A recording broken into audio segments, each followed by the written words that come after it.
Senyuman secerah cahaya.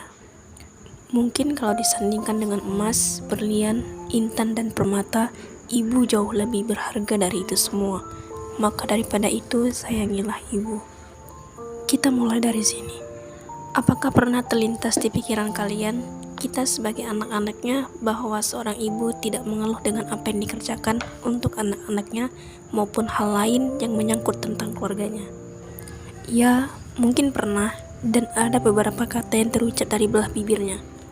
Namun kita tidak pernah mengetahuinya, sebab ibu tidak ingin keluarganya tahu akan hal itu, dan ibu selalu tersenyum secara cahaya meskipun ia merasa lelah. Yang aku lihat sejak nangisku pecah dikala aku lahir ke dunia adalah ibu. Ya, ibu.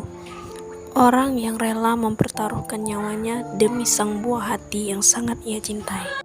Membawaku kemana-mana selama 9 bulan lamanya. Dia, maksudku ibu, pantas disebut sebagai sosok pahlawan dan malaikat bagi anak-anaknya. Memasuki waktu SD dan kegiatan-kegiatan yang kembali teringat memenuhi isi kepalaku. Tenang, itu tidak sampai membuat pikiran berkecamuk kok. Siapkan segala perlengkapan sekolah, tanya ibuku sambil menarik kursi meja makan agar aku duduk dan bersiap untuk sarapan. Sudah bu, jawabku tersenyum kepada ibu lalu memulai memakan makanan buatan ibu yang sangat lezat menurutku. Tidak lama kemudian, ayah menghampiri kita berdua di meja makan. Sehabis mengambil jam tangan yang tertinggal di kamar, sambil jalan ke arahku tersenyum dan mengusap lembut kepalaku. Dan kami memulai sarapan bersama. Sarapan pun telah selesai di mana ayah dan ibu menatapku sambil tersenyum dan memberikan semangat. Yang rajin ya belajarnya anak ayah, kata ayah. Semangat sekolahnya ya nak, timpal ibu. Di sekolah memulai pelajaran, lebih tepatnya kami semua memulai pelajaran yang sudah ditentukan jamnya masing-masing di setiap kelas. Aku diajarkan membaca dan menulis oleh guruku di sekolah, dan aku ingat di mana guruku memberikan tugas menulis dan latihan membaca. Yang awalnya aku tidak memahami dan akhirnya aku mengeluh ke ibu untuk membantuku mengajarkan tugasku dari sekolah. Bukan membantu, tetapi lebih tepatnya mengajariku. Karena ibu selalu memantauku dari yang tidak tahu menjadi tahu. Namun, semua itu berubah ketika aku beranjak dewasa dan memulai pendidikan ke jenjang yang lebih tinggi atau bisa disebut juga dengan dunia perkuliahan. Nia panggil ibu. Ya bu, ada apa?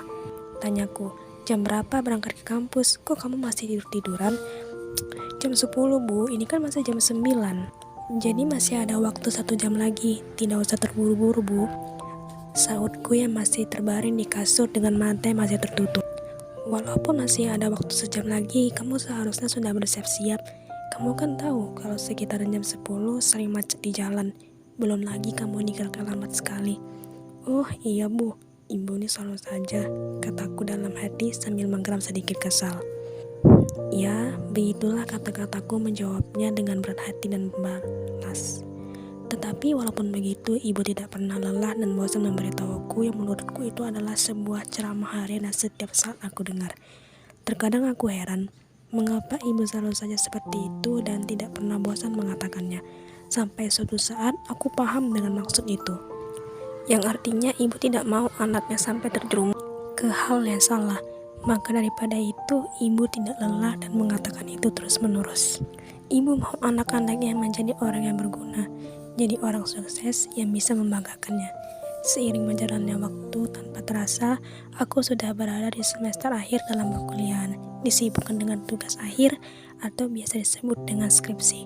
Menurutku dan banyak mahasiswa lainnya, ini adalah tahapan tersulit untuk menjadi seorang sarjana. Aku banyak melakukan penelitian, mencari judul, data, referensi buku, teori, bahkan sampai metode penelitian. Menjadi mahasiswa semester akhir sangat melelahkan. Sampai-sampai aku jatuh sakit karena terlalu sering terlambat makan dan keseringan bergadang. Ya, itu semua aku lakukan agar tugas-tugas cepat selesai dan tidak menumpuk yang membuat kepalaku semakin pusing. Untungnya ibu selalu menjaga dan merawatku selama sakit. Ibu merawatku dengan sepenuh hati dan kasih sayang. Sebelum minum obat, makan dulu ya Nia, beritahu ibu kepadaku. Aku pun tersenyum dan mengangguk, iya bu. Kemudian ibu mengusap pelan kepalaku dengan lembut sambil tersenyum. Ingat, jangan sampai lupa minum obatnya. diingatkan ibuku sekali lagi. "Siap Bu, gak lupa kok," kataku sambil terkekeh kecil. Tidak terasa 2 minggu lagi aku akan wisuda, dan aku sangat senang membayangkan ketika hari sudah tiba. Begitupun dengan ibuku, ia juga sangat senang mendengarkan bahwa sebentar lagi anaknya akan mendapat gelar sarjana. Sebelum itu aku sudah menyelesaikan semua tugasku dengan sangat baik dan tentunya penilaian yang sangat memuaskan. Mendekati hari wisuda, ibu selalu memilih-milih baju kebaya modern yang akan digunakan untuk menghadiri acara wisudaku. "Yang ini bagus banget gak nih ya?" tanya ibuku. Sepertinya terlalu wah, terlihat akan pergi ke pernikahan Bu." Jawabku. "Iya juga ya. Nah yang ini aja, gak terlalu ramai hiasannya." "Boleh Bu, ini cantik juga, bahannya juga gak panas."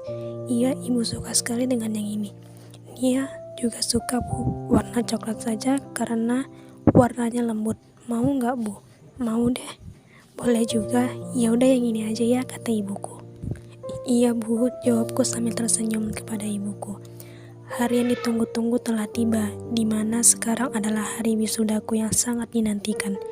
Aku bersiap-siap pergi ke kampus karena acaranya ada di aula kampusku. Ibuku juga sedang bersiap bersama juga dengan ayah. Mereka berdua terlihat begitu senang. Sesampainya di area kampusku, aku bersama kedua orang tuaku turun dari mobil dan berjalan menuju aula tempat acara wisuda dilakukan. Terlihat sangat ramai sekali anak-anak dan para orang tua mahasiswa di dalam aula maupun di area kampusku. Semua mengenakan pakaian yang terlihat sangat bagus dan sopan karena menghadiri acara wisuda anaknya. Ibu dan ayah duduk di salah satu kursi yang diisi para orang tua mahasiswa, dan di saat namaku dipanggil ke depan, disitulah kedua orang tuaku tersenyum bangga. Melihat hal itu, merasa kalau perjuangan mereka tidak sia-sia. Apalagi ibuku, ia terlihat begitu sangat-sangat bahagia dengan senyumannya yang secerah cahaya.